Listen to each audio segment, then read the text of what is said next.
Si cada persona fuera un libro, nos daríamos cuenta de que la historia de su interior es mucho más valiosa que la portada. El opuesto al amor no es el odio. Puede serlo.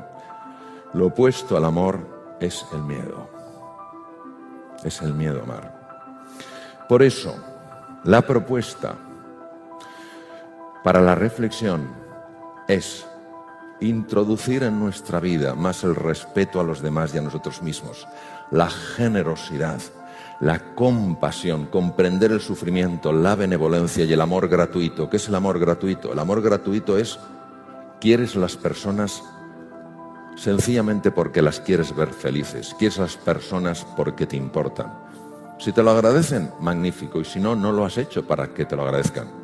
Las personas muchas veces no cambiamos no porque no se pueda cambiar, sino porque no estamos dispuestos a hacer lo que hay que hacer para cambiar. La neurociencia en esto es absolutamente clara y de hecho reinventarse lo basé en lo que la ciencia ha descubierto, la neurociencia. Sobre todo lo que se llama la neurociencia afectiva, ¿no? Cómo el cerebro procesa las emociones y los afectos. Sentimientos y emociones están conectados, pero son dos cosas distintas. Y es un tema fascinante que, fíjate la envergadura que tiene, que ya nuestro premio Nobel, Santiago Ramón y Cajal, premio Nobel en 1906, ya lo intuyó. En aquella época era imposible con la tecnología del momento poderlo demostrar, pero era un hombre tan absolutamente genial en su forma de ver las cosas que él lo intuyó. Cuando dijo: todo ser humano, si se lo propone, puede ser escultor de su propio cerebro. Las personas muchas veces no cambiamos no porque no se pueda cambiar, sino porque no estamos dispuestos a hacer lo que hay que hacer para cambiar. Ni tenemos el nivel de inspiración y de ilusión suficiente como para estar verdaderamente comprometidos y levantarnos después de cada caída, ni tenemos una estrategia que funcione y que podamos aplicar, ni a veces tenemos la disciplina necesaria para ir incorporando ciertas prácticas en el día a día. Cuando uno tiene la inspiración, es decir, ves una posibilidad en tu vida que dices: oye, si esto apareciera en mi vida, oye, voy a otro nivel. Cuando tenemos una estrategia que no tiene que ser ni sofisticada ni compleja, sino sencilla, estos son los pasos que he de seguir. Y cuando tú cada día te vas entrenando, es inevitable que se produzca un cambio en la citoarquitectura del cerebro. Es inevitable. Se forman nuevas conexiones, se forman nuevas vías y se forman nuevas neuronas, al menos en dos lugares. Uno no viene al caso porque no tiene en principio demasiada relevancia en el mundo en el que estamos hablando, pero el otro sí, que son los hipocampos. Los hipocampos de alguna manera no solo procesan mecanismos muy complejos en relación con la memoria, sino que también controlan unos núcleos que se llaman núcleos amigdalinos, donde está el núcleo central del miedo, es decir, hacen que veamos las cosas con menos miedo. Todos nosotros podemos cambiar, podemos activar genes, podemos desactivar genes, podemos crear nuevas conexiones. Entonces, ¿qué nos dice? Nos dice la neurociencia que vivamos con pasión, con entusiasmo, que vivamos con fe en nosotros y en nuestras posibilidades y que estemos dispuestos a llevar a cabo el entrenamiento necesario para incorporarlo, para que pase del saber al saber hacer. Y cuando uno está con personas realmente relevantes en el mundo del deporte, en el mundo de la ciencia, te das cuenta de la disciplina que ponen en su vida. Todos los días se entrena. No hay un día que digan: no, hoy no me entreno. Se entrenan un poquito. Y eso es una maravillosa oportunidad, porque quiere decir que nuestro pasado no tiene por qué predecir nuestro futuro. Si una persona quiere cambiar cómo ha vivido hasta ahora, lo puede hacer. Ahora necesita estos ingredientes: un verdadero entusiasmo, una motivación que le genere el compromiso, una estrategia que sea razonable, no tiene que ser compleja, y una práctica constante para que al final no haya nada que creerse, porque tú mismo lo puedes verificar. Por ejemplo, yo aprendí inglés ya siendo un adolescente, y para mí el inglés era absolutamente imposible. O sea, es que no me entraba nada. Y lo que me entraba no se me quedaba. y lo que a lo mejor se me quedaba luego no lo recordaba, con lo cual era ultra frustrante y parecía que eso era un muro que no se podía romper. Sin embargo, yo tenía una enorme ilusión porque sabía que si yo aprendí inglés, yo tenía un buen expediente académico, si aprendí inglés, a mí la Facultad de Medicina me podía becar a distintos hospitales del mundo. Y eso fue mi pasión. ¿Qué estrategia tenía? Pues en aquella época, yo ya tengo mucha juventud acumulada, en aquella época había un libro que era muy básico, no había sistemas tan avanzados como el Vaughan y todo esto, había un sistema muy básico que era un manual y me ponía a leer las lecciones. 10 minutos todos los días, con esa pasión y con la ilusión de que se me quedara algo. Y pasó un año, me presenté al primer examen y claro, ellos me preguntaban en inglés y yo contestaba con el libro. Entonces, claro, se me acaba diciendo, pero este hombre si nos contesta una cosa distinta. Pero es lo que yo tenía. Entonces, claro, pero yo seguí y al año y medio se me abrió la cabeza y empecé a absorber el inglés como si fuera una esponja marina. Hoy casi me manejo también en inglés como en español. Entonces, lo que te quiero decir es que si fui capaz de romper ese muro partiendo de la incapacidad absoluta de entender, o sea, no es que para mí el inglés fuera difícil, es que era imposible, pero que necesité una inspiración. Estuve 2 años, 10 minutos todos los días, de forma ininterrumpida, ni siquiera cuando me dolía la cabeza, estuve enfermo con gripe, catarro, etc., nunca lo dejé. Entonces, claro que se puede cambiar, ahora estamos dispuestos a hacer ese esfuerzo, pero tiene que ser algo realmente ilusionante. Y ahí, obviamente, hubo un cambio en la estructura cerebral clarísimo, porque si no es incomprensible. O entre medias me hicieron un trasplante cerebral y yo no me enteré. Que es también una posibilidad. Hola Mario, soy Adelaida. Como madre de 2 hijas, nos ocupamos en casa de decirles que son queridas. A pesar de que no se coman toda la comida que tienen en la mesa, a pesar de que cometan equivocaciones, incluso a pesar de que discutimos y peleamos. El caso es que tienen dificultades cuando se enfrentan a situaciones nuevas. Entonces, ¿cómo podemos hacer nosotros como padres para ayudarles a que se enfrenten a esos miedos? Pues viendo que nosotros nos enfrentamos a los nuestros. ¿Sabes lo que pasa? Yo también tengo 3 hijos y resuena mucho conmigo o resuena mucho en mí lo que dices tú. Es difícil que los hijos aprendan valentía de los padres, porque les queremos tanto que nuestro miedo a que les pase algo, nuestro miedo a que sufran, nuestro miedo a que lo pasen mal, hace que muchas veces tomemos una actitud hiperprotectora. Y a veces son amigos suyos, otros familiares, los que dicen atrévete, prueba esto, etcétera, etcétera. Entonces, yo te diría, en relación a tu pregunta, es decir, como madre, ¿qué puedes hacer? Bueno, en primer lugar, entender que es normal que nuestros hijos se den golpes, es normal que nuestros hijos experimenten frustraciones y es normal que experimenten dolor, si no, no hay crecimiento. Y a veces los tenemos un poquito entre palmitas, como que no le pase nada, no vaya a sufrir. No. Yo lo que te diría es que hagas 3 cosas. Lo primero es valorarles. Tú ya les estás valorando. Les valoras como personas. La segunda es desafiarles. Es importante que les desafíes para que ellos crezcan. Y la tercera es acompañarles, es decir, que muchas veces no se sientan solos en el desafío. Hay desafíos que verdaderamente para todo ser humano y en unos niños el que corresponde a su edad, da mucho miedo. Si se sienten acompañados, lo cual no quiere decir llevarles de la mano, si se sienten acompañados se atreven mucho más. Yo haría esas 3 cosas, sencillamente valorarles, desafiarles y acompañarles. Y luego dejar que la naturaleza obre. La realidad y el mundo real, al menos como yo lo veo, es mucho más benevolente que el mundo mental. El mundo mental nos monta unas historias. Yo creo que es experiencia de muchos, si no de todos los que estamos aquí, como cuando alguna cosa nos ha dado miedo y hemos dicho, tengo que hacerlo, y le hemos dicho, pero si no era para tanto, si no era para tanto. El miedo tenemos que verlo no como un oponente, sino como un compañero imprescindible para crecer. Cuando una persona siente miedo, estamos hablando de los miedos habituales, no estoy hablando de ante el depredador. Cuando una persona siente miedo es porque está tocando las barreras, los límites de su zona de confort.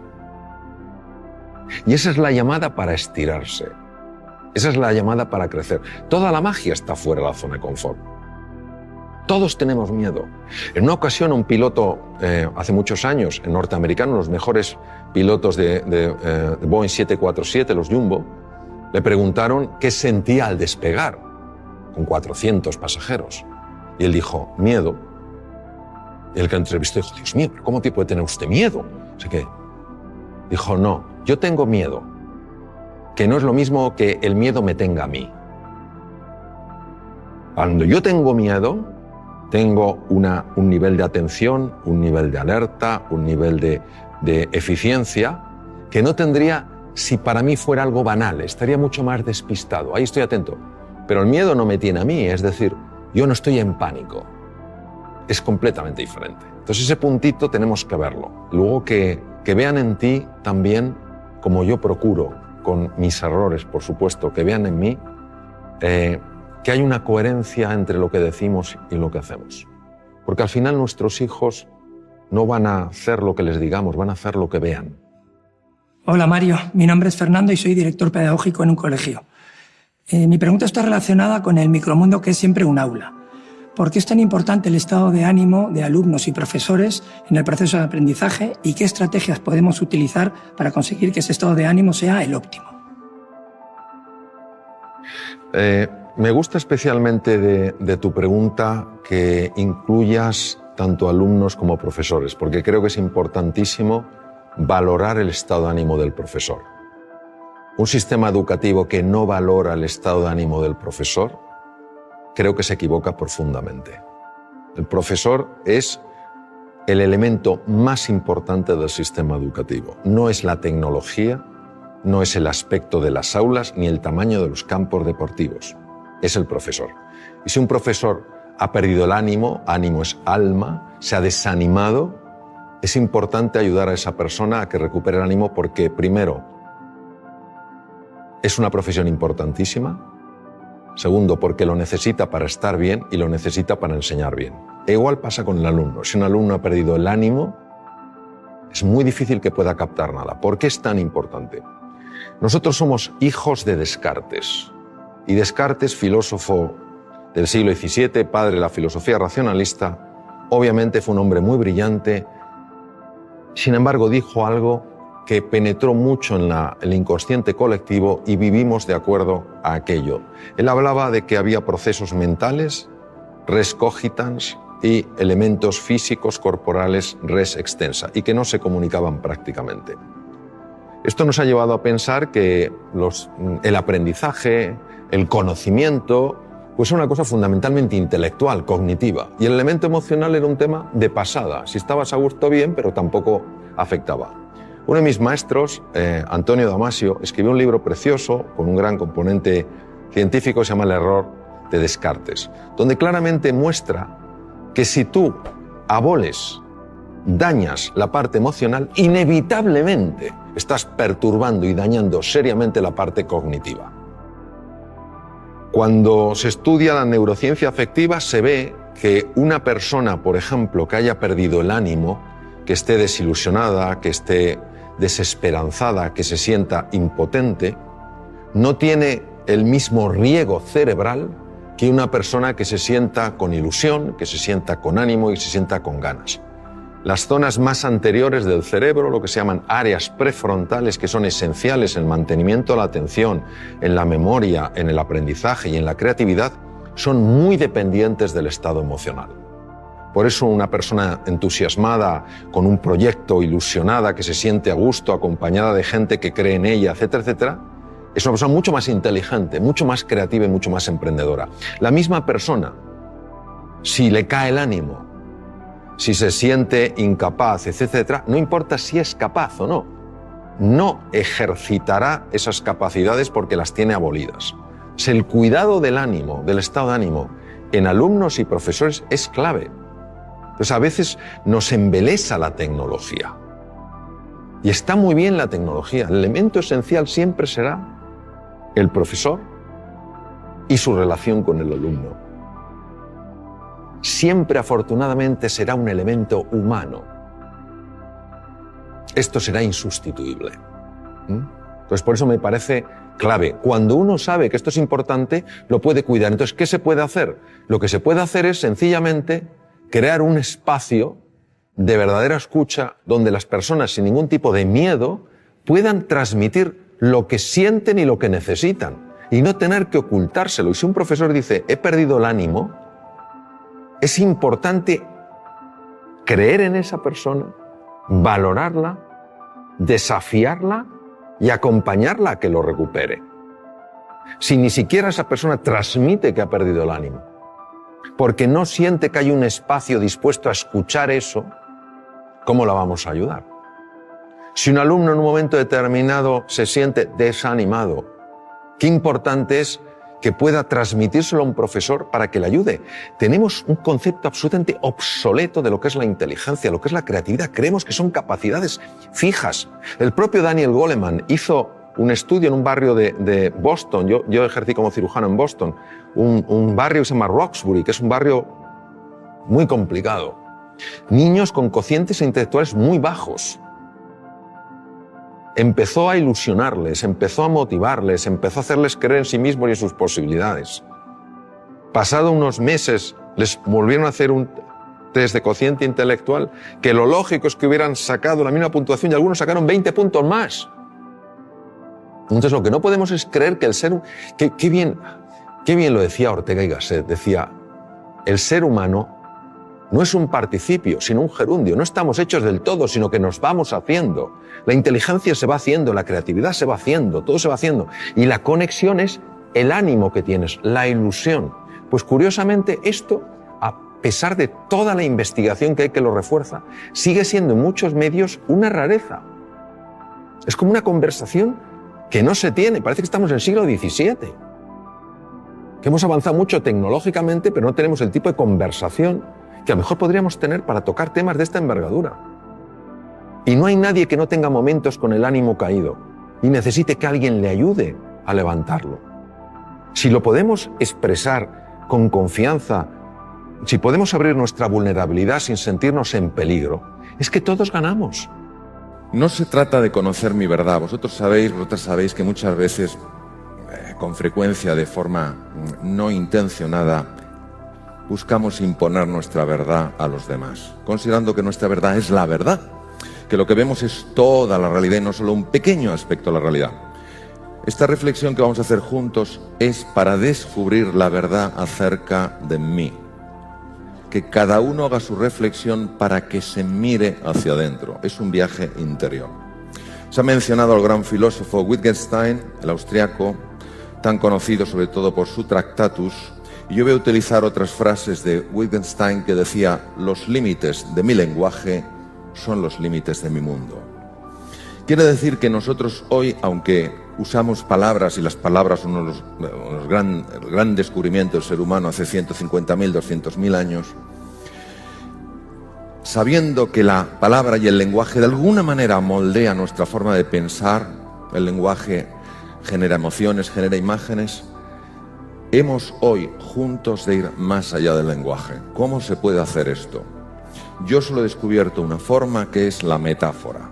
La metáfora, el símbolo, como nos comentabas tú, Carlos, tiene la capacidad de meternos automáticamente en mundos profundos. Entonces vamos a ir abandonando la superficie y poquito a poco vamos a ir ahondando en el mundo de lo profundo. La apariencia que las personas muchas veces mostramos es una apariencia tosca, que no hace juicio a la realidad. ¿Y esta apariencia de dónde viene? ¿Por qué se genera así? Es una mezcla muy compleja. En primer lugar está la máscara. ¿Qué es la máscara? Es como yo me he de presentar ante vosotros y ante vosotras para no mostrar mis vulnerabilidades y mis fragilidades, para no mostrar mis miedos, para no mostrar mis desconfianzas, para no mostrar mis despistes, mis torpezas. Pero a veces, por más que la máscara esté actuando, observando la realidad atentamente, diciéndome, Mario, quieto, no muestres esto, ponte más serio, la espalda más recta, de vez en cuando se cuelan torpezas, se cuelan inseguridades, se cuelan miedos, se cuela la sombra, descubierta por Carl Gustav Jung en un sueño, cuando vio que algo le seguía y sintió terror. De repente se dio la vuelta y vio que lo que le seguía era su propia sombra. Pero, sin embargo, también sabemos que en la expresión que tenemos las personas a veces hay una enorme grandeza y nos sale una idea colosal, o somos especialmente creativos o especialmente bondadosos y generosos. Y eso es porque también se cuela lo más profundo que hay en el ser humano, que es hacia donde está destinado en nuestro viaje. El núcleo, el core, la esencia del ser humano, lo que nos da nuestra existencia.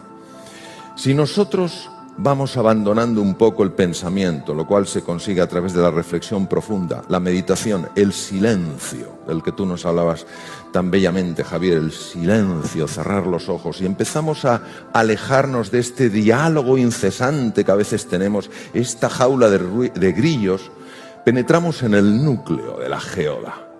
Y en el núcleo de la geoda, que es el mundo del inconsciente, ya no hay pensamiento, solo hay una experiencia directa con la realidad, una intuición profunda de lo que eres. Y el primer estrato que nos encontramos es la sombra.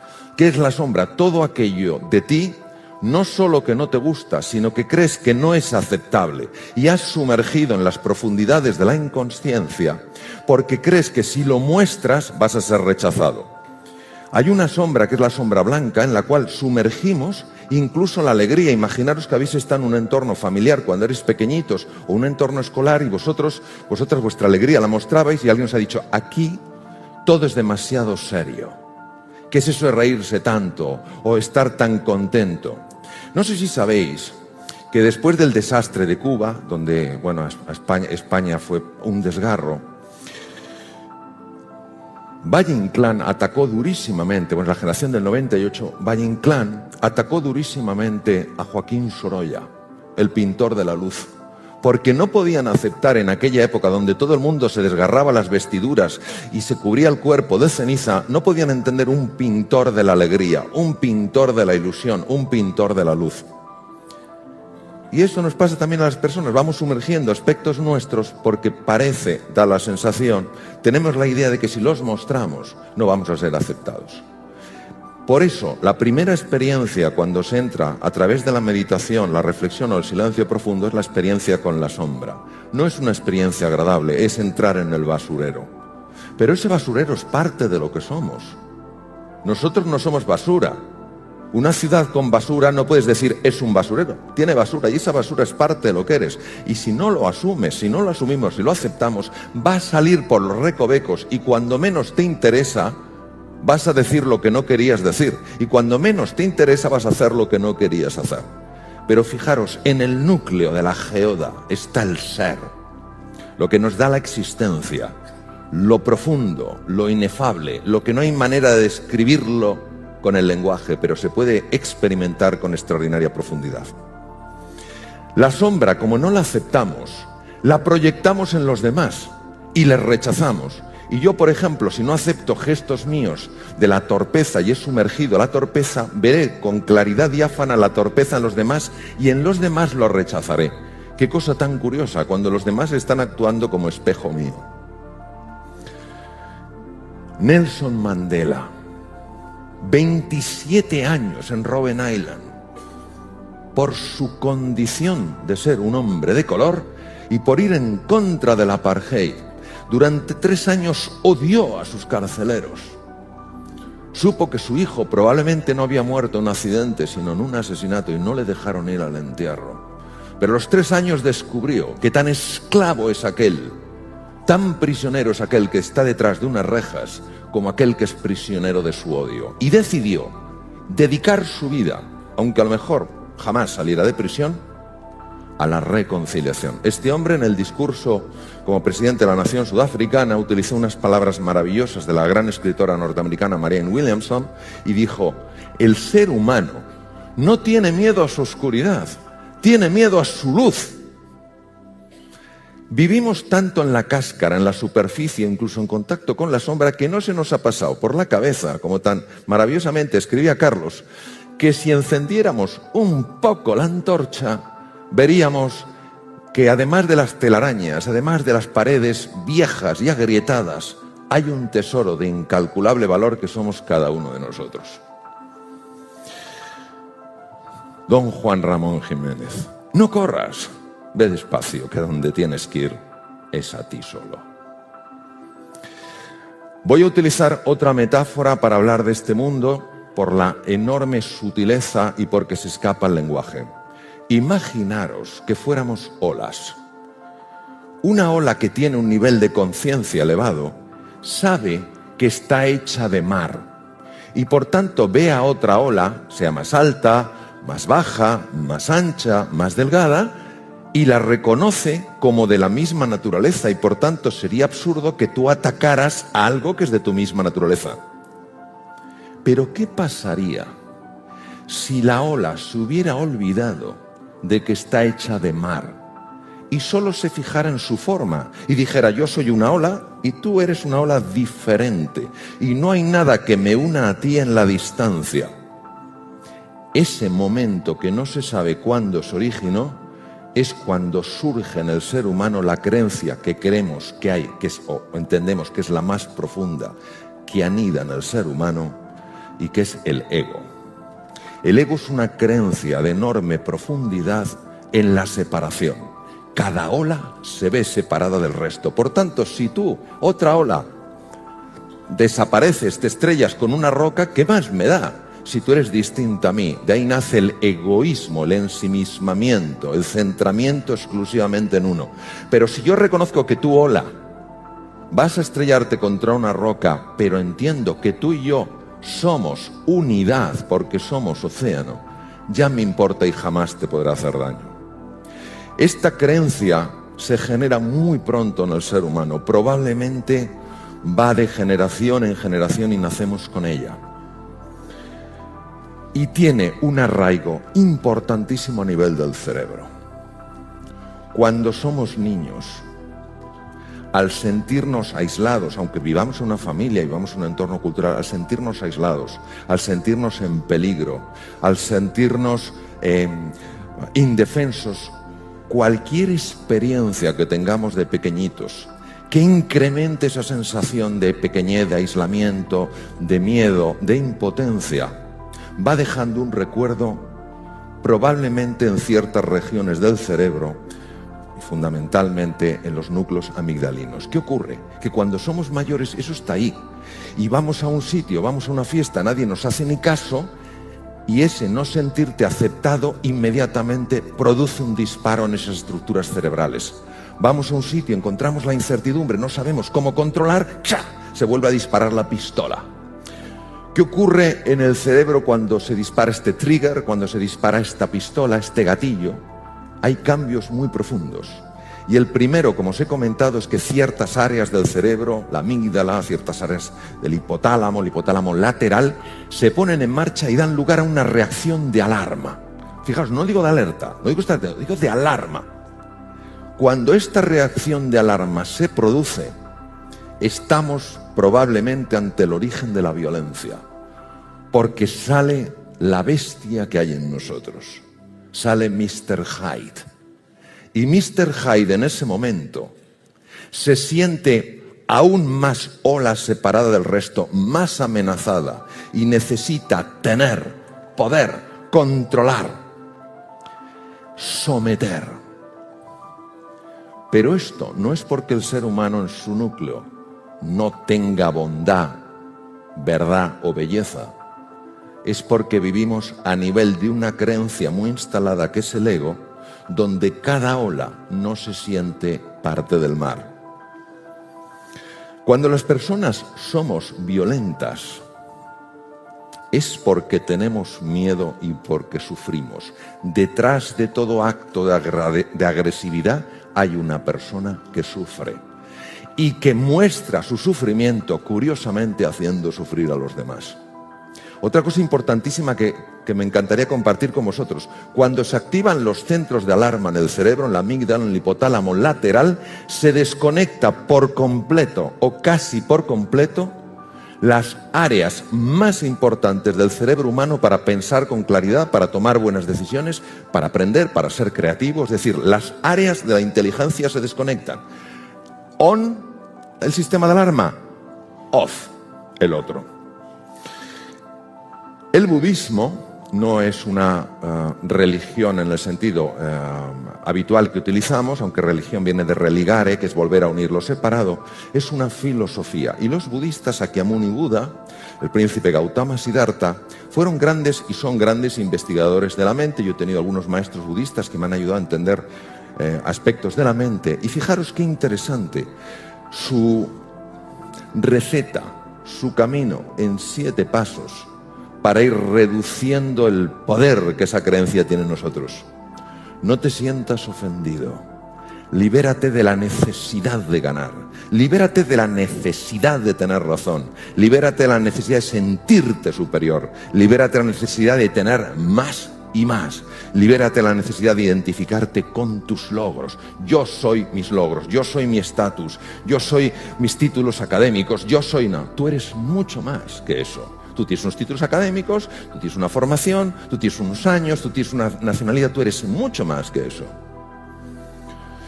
Sé amable, pues, Platón, sé amable, pues cada persona con la que te cruzas está librando su ardua batalla.